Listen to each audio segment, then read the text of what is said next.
হাই friends, কি খবৰ? মই আয়ুষ। আপোনালোকে চাই আছে MLD ক্ৰিয়েশ্যন। ৰং চেনেলত সম্প্ৰচাৰিত হৈ থকা জীৱন নদীৰ ঢৌ ধাৰাবাহিকখনৰ আজিৰ খণ্ডটো চাবলৈ বহুত বেছি ইণ্টাৰেষ্টিং হ'ব, কিয়নো যোৱাটো খণ্ডত ৰাহুলে মোবাইলটো ঘৰত এৰি থৈ গৈছিল আৰু তেতিয়া ৰাহুলৰ মোবাইলত এজন ল'ৰাই ফোন কৰি দাদা মই লোকেশ্যন আৰু ফটো পঠাই দিছোঁ বুলি কৈছিল।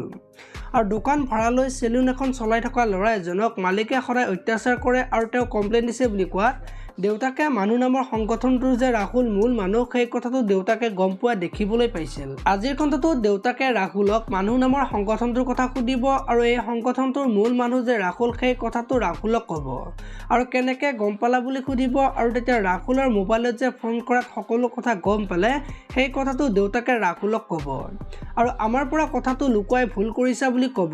ইফালে আকৌ ৰাহুল আজি মাতুৰ ওচৰলৈ যাব আৰু দেউতাকে যে ৰাহুলৰ সংগঠনটোৰ কথা গম পালে সেই কথাটো ক'ব আৰু আমিতো বেয়া কাম কৰা নাই, মানুহক সহায়হে কৰি আছোঁ বুলি অনুক ক'ব আৰু তেতিয়া অনুৱে তোমালোকে বেয়া কাম কৰা নাই সঁচা, কিন্তু তোমালোকে বেআইনী কাম কৰা নাই বুলিতো ক'ব নোৱাৰা, তোমালোকে আইন হাতত তুলি লৈছা বুলি ৰাহুলক ক'ব। এতিয়া ৰাহুলে কি ক'ব দেখিবলৈ পাব আজিৰ খণ্ডটোত। আপোনালোকে ভিডিঅ'টো চাই কেনেকুৱা পালে কমেণ্ট কৰি জনাব আৰু যদি এতিয়ালৈকে আপোনালোকে ভিডিঅ'টো লাইক কৰা নাই লাইক এটা কৰি দিব আৰু যদি চেনেলটো প্ৰথমবাৰৰ বাবে চাই আছে তেতিয়াহ'লে চেনেলটো ছাবস্ক্ৰাইব কৰি বেল আইকনটো প্ৰেছ কৰি দিব।